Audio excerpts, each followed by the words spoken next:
তো hey guys, welcome back to my our channel. চলে এসেছি আজকে একটা নতুন ব্লগ ভিডিও নিয়ে। আজকে আমরা ঘুরতে এসেছি। তো ভিডিওটা আমি বোটের থেকে শুরু করলাম। আজকে আমরা যাচ্ছি বাই কোলা জু, মুম্বাই। তো চলো তোমাদের সাথে সবটাই শেয়ার করছি। এখন আমরা বোটে আছি, বোট থেকে নেমে সবটাই শেয়ার করব। তো আমরা বোটের থেকে নেমে গেছি। বোটের থেকে নেমে আমরা এখন চললাম গাড়িতে। তো আমার পাশেই বসে আছি মুটকি। মুটকিকে হাই করতে বললাম, মুটকি হাই করলো, তোমরা দেখতেই পাচ্ছ। আর তোমাদের দাদাভাই জীবনে ক্যামেরার সামনে আসতে চায় না, অনেক জোর করে তাকে ক্যামেরার সামনে নিয়ে আসতে হয়। জানি না তার ক্যামেরাতে কী অ্যালার্জি আছে, যা আসে তাও ভিডিও তো ভালোই করে, কিন্তু তাও ক্যামেরার সামনে আসতে চায় না। যাক, তবুও কিছু কিছু জায়গায় ক্লিপে দেখতে পাবে ও একটু একটু এসেছে। তো চলো এখন আমরা আসছি গাড়িতে। গাড়ি থেকে নেমে আমরা সবটাই শেয়ার করছি। তো আমরা গাড়ি থেকে নেমে গেছি। নেমেই ফার্স্টেই তোমাদের সামনে গেটটা শেয়ার করলাম। এই গেটটা দিয়ে ঢুকতে হবে। তো এই গেটটা দিয়ে ঢোকার পর আরও কী কী ফর্মালিটিস আছে সেগুলো সব দেখে নিই, তারপরে আমরা পুরো ভিতরটা ঘুরবো। তো তোমাদের দাদাভাই চলে গেছে টিকিট কাউন্টারে। দেখা যাক টিকিট কাউন্টারে ফিরে আসুক। আমরা কেউ যাইনি, আমরা সাইডে দাঁড়িয়েছিলাম, ওই টিকিট কেটে এনেছে। তো আমাদের সঙ্গে থাকো, সবটাই তোমাদের সাথে শেয়ার করব। তো যথারীতি তোমাদের বলেছিলাম টিকিট কাউন্টারে গেছিলো তোমাদের দাদাভাই, তো টিকিট কেটে নিয়ে চলে এসছে। ফার্স্টে ঢুকেই গেটের রাইট সাইডে হচ্ছে টিকিট কাউন্টার আছে, টিকিট বড় করে লেখা আছে, দেখতেই পাবে। টিকিট কাউন্টারে এসে টিকিটটা কেটে নিতে হবে। তো বাচ্চাদের হচ্ছে 25 রুপিস করে পার হেড। বাচ্চাদের হচ্ছে 25 রুপিস, প্রত্যেকটা বাচ্চার লাগবে 25 টাকা করে। আর বড়দের লাগছে 50 রুপিস পার হেড, 50 রুপিস করে বড়দের। ভিতরে ঢোকার আগে রাইট সাইডে খুব সুন্দর একটা সিনারি আছে, তোমরা ওখানে ফটোশ্যুট করলে করতে পারো। আমরাও করেছি কিছু কিছু ফটোশ্যুট। তো ওখানে খুব সুন্দর সিনারিটা লাগলো। আর দেখো, তোমাদেরকে ঢোকার আগে ম্যাপে দেখাই যাচ্ছে যে কী কী আছে ওখানে। ম্যাপটাও তোমাদের সাথে শেয়ার করলাম। তোমাদের একটা কথা বলে রাখি, এখানে কোনো রকম জল, কোনো খাবার নিয়ে ভিতরে ঢুকতে দিচ্ছে না, কারণ এরা এখানে কোনো খাবার টাবার অ্যালাউ করছে না, জলের বটল কোনো কিছু অ্যালাউ করছে না। এরা ব্যাগ ট্যাগ সব চেক করে নিচ্ছে। আমরাও জলের বটল নিয়ে গেছিলাম, তো জলের বটল আমাদেরকে রেখে আসতে হয়েছে বাইরে। তো আমরা অলরেডি ভিতরে ঢুকে গেছি। ভিতরে ঢুকে আমরা পুরো চারিপাশটা দেখছিলাম। ফার্স্টে আমরা যেটা ভিজিট করেছি সেটা হচ্ছে এলিফ্যান্ট। তো হাতিটা দেখে আমাদের খুব ভালো লেগেছে, আর আমরা প্রচুর গসিপ করছিলাম এখানে হাতিটাকে দেখে। আমরা আমাদের মাকে বলছিলাম, মুটকি দেখ তোর মতো একটা ডুপ্লিকেট এসেছে, তোরই বান্ধবী। তো আমরা এমনি করছিলাম মাকে শুনিয়ে শুনিয়ে। তো দারুণ লাগলো হাতিটাকে দেখে। একটাই হাতি ছিল ওখানে। তো ফার্স্টেই ঢুকেই হচ্ছে তোমাদের লেফট সাইডে তোমরা দেখতে পাবে হাতি। তো এলিফ্যান্ট দেখার পর আমরা কিছুটা হাঁটার পর দেখলাম যে বিয়ার। ভাল্লুকটা দেখার পর আমাদের খুব ভালো লাগলো। আমি তো লাইফে ফার্স্ট টাইম দেখলাম, তো সেটাও দেখে আমাদের খুব ভালো লাগলো, বেশ কাছ থেকেই দেখতে পারলাম। তো দেখো, তোমাদের সাথেও শেয়ার করছি, তোমরা থাকো আমাদের সাথে, আরও অনেক কিছু শেয়ার করব। এরপর কি দেখতে চলেছি সেটাও খুব ইন্টারেস্টেড, দেখো। তো বিয়ার দেখার, ভাল্লুক দেখার পরে আমরা অনেক কিছু ওখানটায় একটু ফটোশ্যুট করার জায়গা ছিল, তো ওখানটা আমরা ফটোশ্যুট করে তো আমরা দেখতে এলাম টাইগার। তো বেস্ট যেটা লেগেছে টাইগার। সত্যি কথা বলতে টাইগারটা দেখে তো আমার খুব ভালো লেগেছে। তার কিছুক্ষণ পর দেখছি টাইগারটা নড়ছেই না, কিছু না। তো আমি রেগে গিয়ে বলছি মনে হয় বুড়ো টাইগার। তো আমি এমনি একটা কমেন্টস করেছিলাম।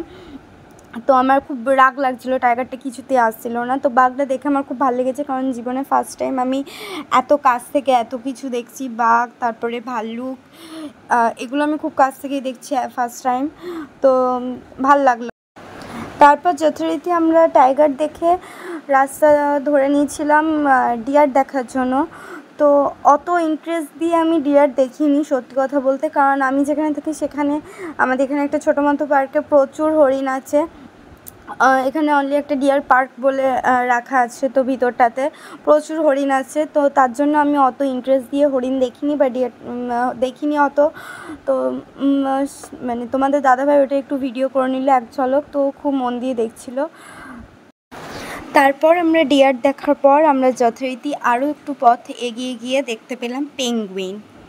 যেহেতু এখানে পেঙ্গুইনগুলো তোমরা দেখতে পাচ্ছ, পেঙ্গুইন এত ছোট হয় না, পেঙ্গুইন একটু বড় হয়। এখানে এই ওয়েদারে পেঙ্গুইনগুলোকে রেখেছে অনেক যত্নে, তাই এতটা যত্নেও যে পেঙ্গুইনগুলো হয়েছে, একটু বড় হয়েছে, এটাই অনেক। পেঙ্গুইন অনেকটা বড়ই হয়, এত ছোট হয় না।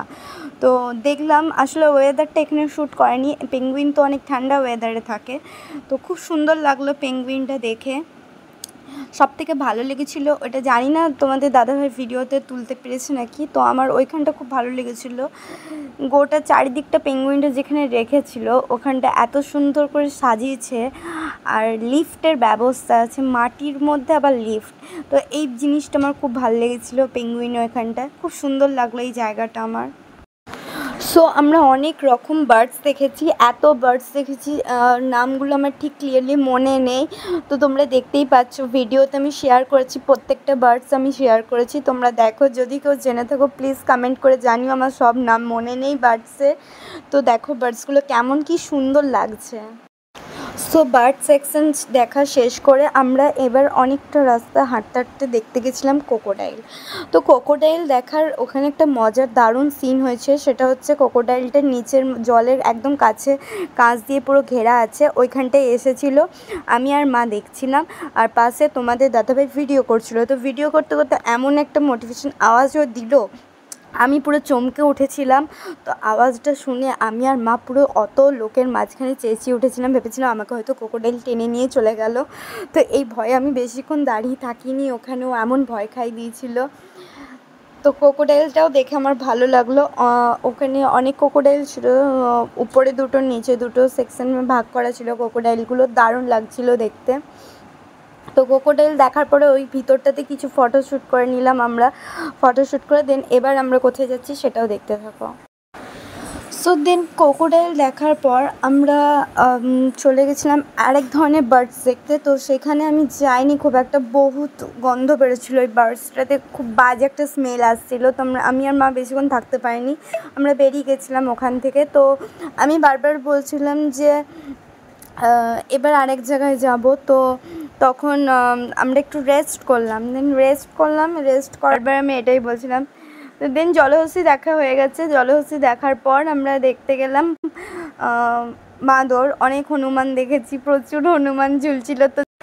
তো তোমাদেরকে বলেছিলাম যে মেন অ্যাট্রাকশন যেটা আছে সেটা হচ্ছে চিতাবাঘটা। তো চিতাবাঘটা দেখার পর এরা দুটোতে মানে আমার মা আর তোমাদের দাদা ভাই আমাকে নিয়ে যা করছিল, মানে আমি তো ঘরে প্রচুর অত্যাচার করি এদের ওপর, তা আমাকে বলছে দেখ আজকে তোকে পেয়েছি, আজকে এখানে তোকে ছেড়ে যাব।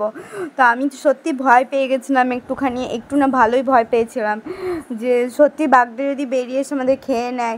তো আমি এই ভয়টা খুবই পেয়েছিলাম, আমি ওই জন্য বারবার এদিকে বলছি চলো চলো বেরিয়ে চলো এখান থেকে, আর দেখার বেশি কিছু দরকার নেই। তো এই এত কিছু দেখার পর দারুণ লেগেছে। বাইকোলা জু একদম দারুণ জায়গা, খুব ভালো জায়গা, যারা এখনও যাওনি তারা অলরেডি চলে যাও, খুব ভালো লাগবে গিয়ে।